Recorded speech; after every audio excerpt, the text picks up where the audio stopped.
अस्सलाम वालेकुम and welcome to my channel. तो अगर आप बैचलर करना चाहते हैं या मास्टर करना चाहते हैं जर्मनी में ऑन फुल्ली फंडेड स्कॉलरशिप, तो उस अपॉर्चुनिटी का नाम है SBW बर्लिन। अगर आप इस स्कॉलरशिप में अप्लाई करना चाहते हैं, वेदर आप बैचलर करना चाहें या मास्टर करना चाहें, इसमें तमाम तो डिटेल आपको इसी वीडियो में शेयर करने लगा हूं, अगर आप इंटरेस्टेड है। फर्स्ट ऑफ ऑल, इस अपॉर्चुनिटी में वो स्टूडेंट अप्लाई कर सकते हैं जो टैलेंटेड है और यंग है। ठीक है, लाइक एज अगर उनकी बिटवीन, अगर मैं यहाँ पे एज क्राइटेरिया यहाँ पे आपको बता दूं कि कितनी आपकी एज होनी चाहिए, अप्रोक्सीमेट 18 से 30 एज 30। अगर आपके 18 से 30 साल के दरमियान आपकी एज है और आपके पास वॉलंटियर वर्क का जो एक्सपीरियंस है वो है पड़ा, लाइक जो स्टूडेंट वॉलंटियर वर्क करते हैं, जो नॉन प्रॉफिट या सोशल सेक्टर ऑर्गेनाइजेशंस होती हैं, ठीक है, अगर आपने उन ऑर्गेनाइजेशन में एज अ वॉलंटियर वर्क किया हुआ है, कोई भी आप जो नॉन प्रॉफिट ऑर्गेनाइजेशन है, ये नहीं कि कोई स्पेसिफिक, कोई भी जनरल, लाइक अगर आप पाकिस्तान से बिलोंग करते हैं, पाकिस्तान में कोई भी ऐसी ऑर्गेनाइजेशन या सेक्टर, ठीक है, जो नॉन प्रॉफिट होता है, ऑर्गेनाइजेशन होता है, ठीक है, लाइक जो वॉलंटियरी स्टूडेंट को जो है ना इनरोल करते हैं, ठीक है, लाइक आप ब्लड डोनेशन की बात कर लें, ठीक है, या फंड कलेक्शन की बात कर लें, कोई भी ऐसे जर्नल जो नॉन प्रॉफिट ऑर्गेनाइजेशन रन कर रही हैं पाकिस्तान में, आपने उसमें अपना वॉलंटियर, एज ए वॉलंटियर आपने वहाँ पे पार्टिसिपेट किया है, काम किया है, तो आप इस स्कॉलरशिप की अपॉर्चुनिटी के लिए एलिजिबल हो, आप अप्लाई कर सकते हो। ठीक है, अब यहाँ पे बेसिक जो चीज़ होगी, अगर आप इस अपॉर्चुनिटी में इंटरेस्टेड है बैचलर के लिए या मास्टर के लिए, तो फर्स्ट ऑफ ऑल आपके पास जो मेन चीज़ वो डिमांड कर रहे हैं कि आपकी सोशल कमिटमेंट होनी चाहिए। ठीक है, और आपकी कोलैबोरेशन का एक्सपीरियंस होना चाहिए, किनसे, लाइक नॉन प्रॉफिट ऑर्गेनाइजेशन के साथ, जो कि ऑलरेडी मैंने आपको बताया है कि आपके पास नॉन प्रॉफिट ऑर्गेनाइजेशन का as a volunteer work experience होना चाहिए। ठीक है, उसके अलावा गुड एकेडमिक परफॉर्मेंस होनी चाहिए। उसके अलावा ग्रेजुएशन के बाद भी मज़ीद आप एजुकेशन कंटिन्यू करने के लिए रेडी हों। उसके बाद transparency and clear communication regarding professional goals. ठीक है, उसके अलावा अगर आपकी फैमिली फाइनेंशियल सपोर्ट नहीं कर सकती आपको, तो आप इस स्कॉलरशिप के लिए एलिजिबल हैं, आप अप्लाई कर सकते हैं। ठीक है, अब जो इसमें एप्लीकेशन का मेथड है, वेदर आप बैचलर में करें या मास्टर में करें, अब यहाँ पे इसके जो स्टेप्स हैं ना, जो कि आपको फॉलो करने पड़ेंगे, वो टोटल 6 स्टेप्स हैं। फर्स्ट, आपने गाइडलाइंस पढ़नी है, यहाँ पे क्लिक करेंगे। ठीक है, अब ये टोटली जो है ना इसका ग्राफ ओपन हो चुका है। गाइडलाइंस मैं आपको बताता हूँ। गाइडलाइंस आपने पढ़ ली, उसके बाद आपने क्या करना है, submit a letter of recommendation और मोटिवेशन।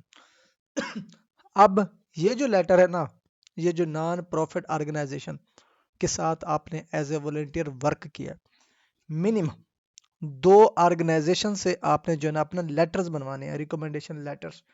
जैसे कि एक किसी जगह पे आप जॉब करते हैं, वर्क एक्सपीरियंस बनता है, सेम इसी तरह से यहाँ पे आपने लेटर और रिकमेंडेशन बनवाना है उस नॉन प्रॉफिट ऑर्गेनाइजेशन से, ठीक है, जहाँ से आपने एक्सपीरियंस किया है, वो आपको रिकमेंड करेंगी। ठीक है, एक लेटर फॉर्मेट होगा, वो आपको रिकमेंड करेंगी for this scholarship, for this specific scholarship. आपने वहाँ पे क्लियरली मेंशन करना है SBW बर्लिन स्कॉलरशिप, वेदर वो आप बैचलर में करें या मास्टर में करें, ये आपने वहाँ पे मेंशन करना है। ठीक है, अब लेटर रिकमेंडेशन क्या होता है, यहाँ पे देखिए, फॉर एग्जांपल यहाँ पे मैं लिख देता हूँ लेटर ऑफ रिकमेंडेशन। अगर आप पहले मरतबा अप्लाई करें, आपको नहीं पता ये क्या होता है, यहाँ पे मैं आपको सैंपल दिखा देता हूँ। ठीक है, यहाँ पे आप इमेज में जाएंगे, आपको मल्टीपल जो लेटर्स हैं वो यहाँ पे आपको मिल जाते हैं। यहाँ पे देखिए, ये सारे के सारे लेटर ऑफ मोटिवेशंस हैं। ये आपने लेटर ऑफ मोटिवेशंस 2 बनवा लेने हैं नॉन प्रॉफिट ऑर्गेनाइजेशन से, किसी भी ऑर्गेनाइजेशन के साथ आपका एक्सपीरियंस है, लाइक आप यूनिवर्सिटी के दौरान भी पार्टिसिपेट करते हो एज ए वॉलंटियर, ठीक है, स्कूल के दौरान, कॉलेज के दौरान, या किसी भी अपने कैरियर के दौरान आपने पार्टिसिपेशन किया, तो आपके लिए ये बेस्ट अपॉर्चुनिटी है कि सिर्फ और सिर्फ 2 लेटर बनवाएं और इसमें एप्लीकेशन प्रोसीड करें। उसके बाद क्या है, जो लेटर रिकमेंडेशन होगा आपका, ठीक है, उसको जो है ना SBW बर्लिन वो रिव्यू करेगी। ठीक है, रिव्यू करने के बाद जो स्टूडेंट आउटस्टैंडिंग परफॉर्मेंस वाला होगा, क्योंकि वो जो लेटर रिकमेंडेशन होता है वहाँ पे प्रॉपरली आपके एट्रीब्यूशन या जो भी आपकी कंट्रीब्यूशन होती हैं वो क्लियरली मेंशन होती हैं बाई ऑर्गेनाइजेशन जो आपको रिकमेंड कर रही होती है। अब उनमें से वो जो शार्ट लिस्ट करेंगे, शार्ट लिस्ट करने के बाद जो स्टूडेंट शार्ट लिस्ट होगा उनको एक लिंक जो है ना रिसीव होगा, एक लिंक जो है ना रिसीव होगा। जब वो अपना लिंक रिसीव करेंगे उसके बाद वो अपनी एप्लीकेशन जो ऑनलाइन सबमिट करेंगे और जो रिक्वायर्ड डॉक्यूमेंट्स होंगे वो भी कंप्लीट करके अपनी एप्लीकेशन जो है ना फाइनलाइज करेंगे ऑनलाइन। अभी लिंक आपको नहीं मिलेगा, लिंक शॉर्टलिस्टिंग के बाद आपको मिलेगा। उसके बाद फाइनल आपका इंटरव्यू कंडक्ट किया जाएगा, जो स्टूडेंट इंटरव्यू सक्सेसफुली पास कर लेगा उसकी सिलेक्शन हो जाएगी, फिर वो जाके अपनी फर्दर जो एजुकेशन है वो कंप्लीट करेगा अंडर स्कॉलरशिप। आप गाइडलाइंस, गाइडलाइन में आपको बता रहा था कि गाइडलाइंस कौन सी है। यहाँ पे गाइडलाइंस इस पे क्लिक करेंगे। अब इसमें सारी डिटेल आपको यहाँ पे प्रॉपरली मिल जाएगी, अगर आप रीड आउट करना चाहें अपनी चॉइस के मुताबिक तो आप रीड आउट कर सकेंगे जब तक वो ओपन होती है। प्रोजेक्ट कौन सा है ये भी इसने क्लियरली मेंशन किया हुआ है। टारगेट कौन सा है, तमाम इंटरनेशनल स्टूडेंट टारगेटेड है जो अप्लाई करना चाहते हैं, ठीक है, जो फीस वगैरह फंड नहीं कर सकते, पे नहीं कर सकते, ठीक है। अब ये ओपन हो चुकी है, ऑलमोस्ट 7 पेजेस है।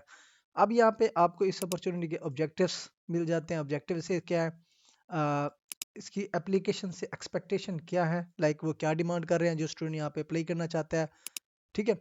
उसके बाद कौन अप्लाई कर सकता है, एलिजिबिलिटी क्राइटेरिया वो भी यहाँ पे क्लियरली मेंशन है। कौन कौन सी रिक्वायरमेंट्स हैं एप्लीकेंट से वो भी क्लियरली यहाँ पे मेंशन है। डेडलाइंस क्या है, आप एनी टाइम इसमें अप्लाई कर सकते हैं, इसकी कोई डेडलाइंस नहीं होती। उसके बाद यहाँ पे गाइडलाइंस क्या है, क्राइटेरिया क्या है फॉर इंटरनेशनल स्टूडेंट वो यहाँ पे आपको क्लियरली मिल जाता है। उसके बाद सिलेक्शन प्रोसीजर क्या होता है या सिलेक्शन क्राइटेरिया क्या होगा, किन किन चीज़ों को मद्देनजर रखते हुए वो आपको सिलेक्ट करेंगे वो यहाँ पे क्लियरली मेंशन है। उसके बाद सिलेक्शन प्रोसेस क्या होगा, फर्स्ट फेज पे, सेकंड फेज पे, थर्ड फेज पे, ये भी क्लियरली यहाँ पे उन्होंने मेंशन कर दिया, ये आपने रीड आउट करना है। फिर इसका जो वेरिफिकेशन प्रोसेस होगा वो स्टार्ट हो जाएगा, वो कैसे होगा ये भी यहाँ पर उन्होंने क्लियरली मेंशन कर दिया है। उसके बाद स्कॉलरशिप के जो बेनिफिट्स हैं कि क्या क्या बेनिफिट्स वो आपको प्रोवाइड कर रहे हैं ये भी आपको यहाँ पे क्लियरली मेंशन है। लाइक एकोमोडेशन फ्री है, लिविंग अलाउंसेस फ्री है, मंथली स्टाइपेंड आपको मिल रहा है, ट्यूशन फ्री है, ठीक है। उसके अलावा ट्रैवल की जो टिकट्स है वो भी आपको यहाँ पे मिल रही है, ठीक है। उसके बाद ड्यूरेशन कितनी होगी फंडिंग की ये भी क्लियरली मेंशन है, ठीक है। टोटल यहाँ पे देखिए जी 48 मंथ, मतलब कि 12 चौक 48, 4 साल तक की जो है ना ये फंडिंग्स आपको मिल सकती है। उसके बाद रिटर्न कंट्री या रीपेमेंट ऑब्लिगेशंस वो इश्यूज आपको यहाँ पे मिल जाते हैं। फाइनल प्रोविजन ये भी आपको यहाँ पे मिल जाते हैं। अब ये कंप्लीट डॉक्यूमेंट्स हैं, जो भी स्टूडेंट इसमें इंटरेस्टेड है वो इस कंप्लीट डॉक्यूमेंट्स को रीड आउट करेगा। फर्दर अगर मैंने जो पॉइंट्स मिस किए हैं या मैं आपको नहीं समझा पाया, इस कंप्लीट डॉक्यूमेंट्स को आपको पढ़ेंगे ईच एंड एवरीथिंग जो है ना आपको क्लियर हो जाएंगे।